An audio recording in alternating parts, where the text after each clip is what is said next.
Gerat lari menuju arah Mado. Sampai di Mado, dokter sendiri dihadang, kemudian dipukuli dengan besi, kemudian digiring ke jurang dan langsung ditendang ke arah jurang. Pada pukul 9 lewat sekitar 11 menit, mereka bergerak lagi menuju ke barak yang kedua yang dipimpin langsung oleh saya sendiri sebagai ketua tim. Di situ kami ada 6 orang. Saya sendiri sebagai ketua tim, Paman Selo, Paman Emmanuel Abi, Paman Patra, Suster Christine, Suster Anti dan juga Suster Ella yang sudah menjadi almarhum. Pada saat itu juga mereka melakukan hal yang sama, menghancurkan kaca-kaca jendela dan juga memukul pintu-pintu, berusaha untuk masuk ke dalam untuk menyerang kami. Mereka juga menyiram bensin di sekitar barak medis dan juga mulai membakarnya. Saat pembakaran terjadi, yang ada di dalam puskesmas hanya tersisa saya, Paman Patra dan juga ketiga suster itu. Paman Eman saat itu berada di dalam puskesmas karena sedang buang air besar. Pada saat itu sedang terjadi pembakaran, saya sendiri meminta untuk ketiga teman putri saya atau suster untuk kami segera keluar dari dalam barak itu. Tetapi karena mereka perempuan tidak bisa mengantisipasi situasi, sehingga mereka memilih lebih tenang di dalam barak itu. Makin lama asap makin tebal, rumah sudah mulai barak sudah mulai terbakar, sehingga saya memilih untuk mengurung ketiga teman suster tadi bersama saya langsung di dalam kamar WC karena agak lebih aman. Sekitar pukul 9 lewat 20 menit sudah tidak bisa ditahan lagi karena memang rumah sudah plafon-plafon yang terbakar sudah mulai pada runtuh, sehingga saya memilih untuk mengajak ketiga suster ini untuk keluar dari dalam barak medis. Pada saat kami berusaha untuk lari menghindari amukan KKB, kami memilih lari ke depan, mereka sudah menghadang kami pada posisi depan. Kemudian saya berusaha merangkul ketiga suster menuju ke jurang, tetapi sampai di belakang jurang yang ada di belakang barak medis juga mereka sudah berada di situ dengan diperlengkapi senjata dan juga busur dan anak panah. Akhirnya saya berusaha untuk mengamankan ketiga suster ke rumah warga yang terdekat jaraknya sekitar 5 meter dari barak medis itu. Sesampainya di situ mereka juga ada di situ berusaha untuk membakar rumah warga yang di sebelah. Akhirnya saya memilih untuk mengamankan ketiga suster di dalam gedung di dalam kamar mandi dari rumah masyarakat itu. Sekitar 30 menit kami berada di dalam kamar WC. Kejadian semakin brutal, mereka semakin membabi buta, memanah teman kami Paman Emmanuel Abi. Kemudian mereka mulai membakar rumah-rumah warga dan juga pasar, serta bank, rumah distrik yang ada di sekitaran barak medis itu. Kejadian semakin brutal, akhirnya saya mengambil keputusan untuk kami bisa mengamankan diri.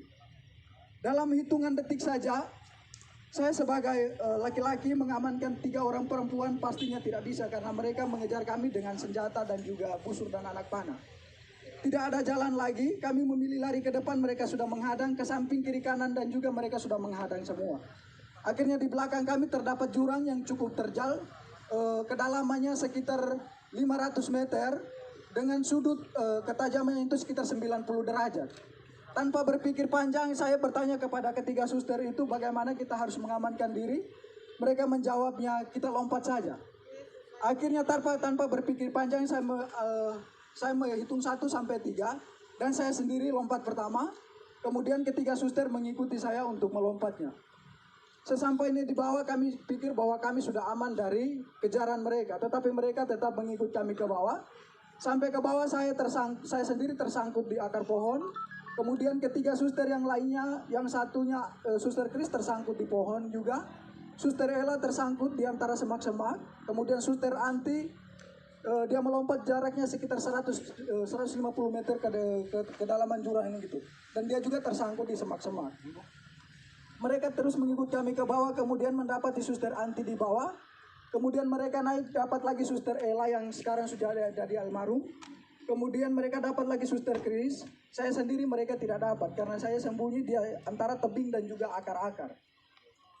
Kemudian mereka mengumpulkan ketiga suster ini. Kemudian mereka semakin membabi buta. Mereka mulai menelanjangi suster dengan tidak membuka pakainya secara sopan, tetapi mereka menelanjangi dia dengan parang tajam atau parang, langsung dipotong saja pakaian mereka, mulai dibuka dari baju sampai celana dalam semuanya.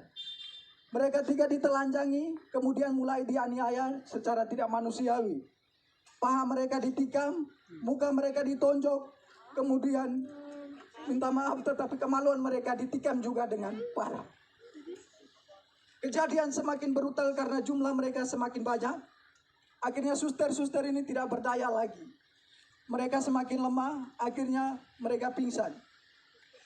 Dalam keadaan pingsan mereka dipikir bahwa mereka sudah meninggal, sehingga terpaksa mereka didorong lagi ke dalam jurang yang lebih dalam. Kedalaman jurang itu sekitar 300 sampai 400 meter. Suster Christine yang didorong pertama, kemudian Suster Anti dan juga Suster almarhum atau Suster Ella. Sesampainya dibawa ke dalam jurang itu, Suster Anti langsung pingsan, dalam keadaan pingsan tidak sadarkan diri. Suster Chris masih sempat dari pingsannya bisa sadar. Suster Ella juga dari pingsannya bisa sadar kembali. Akan tetapi dalam keadaan itu mereka tetap ikut ke bawah. Kemudian Suster Anti dan Suster Chris masih bisa bertahan untuk memilih untuk menghindar dari mereka dengan menyembunyi di semak-semak. Suster Ella yang sudah tidak, walaupun dalam keadaan sadar tetapi sudah tidak berdaya, nyangkutnya di pohon sehingga mereka ikut ke bawah lalu membunuhnya secara babi buta dengan menikam di bagian perutnya dan juga kemungkinan mulutnya dibelah. Sehingga Suster almarhum dinyatakan meninggal pada saat itu. Kemudian teman-teman yang lain dari barak dokter, Paman Lukas dan juga Paman Siti, Suster Siti, mereka langsung bergegas menuju ke mengamankan diri di Koramil dengan pengamanan para TNI yang ada di tempat itu. Kemudian Paman Denny memilih untuk mengungsi, bertahan di rumah warga. Dokter sendiri langsung ditendang ke jurang. Paman Gerard yang lari bersama dokter ke Mado, sampai dengan detik ini juga belum ditemukan. Suster Ella yang menjadi almarhum sudah ditemukan 2 hari yang lalu, sekitar pukul 17:30 kami berhasil menemukan dia bersama Suster Chris. Suster Chris bertahan selama 3 hari berada di bawah jurang itu. Puji Tuhan dia masih hidup. Yang meninggal hanya Suster Ella. Dia sudah ditemukan dalam keadaan tidak bernyawa. Mukanya sudah penuh pada belatung karena dibelah semua. Luka-lukanya sudah pada belatung semua. Dan kemungkinan ini hari ke-5 ke-6-nya, sehingga mungkin almarhum tinggal tulang atau daging, sisa-sisa dagingnya saja. Kemudian Paman Lukas dan juga Pak Suster Siti langsung diamankan oleh pihak tentara yang ada di Koramil menuju ke pos Pamtas 403 yang ada di ketinggian atau yang di puncak.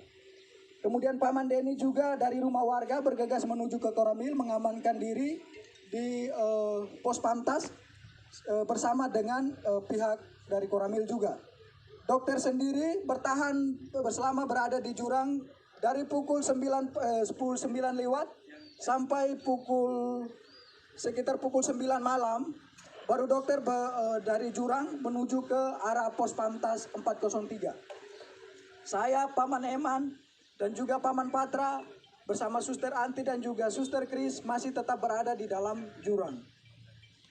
Pada pukul 5 sore saya sendiri berusaha, karena melihat situasi sudah aman, saya berusaha keluar dari semak-semak. Kemudian berlari menuju ke Koramil. Sesampainya di Koramil tidak ada petugas karena petugas semua sudah diarahkan ke pos Pamtas. Sehingga saya memilih mengamankan diri di salah satu rumah warga yang ada di sekitaran Koramil itu. Paman Patra tetap memilih dan juga Paman Eman tetap memilih bertahan di jurang bersama dua suster. Tetapi posisinya terpisah.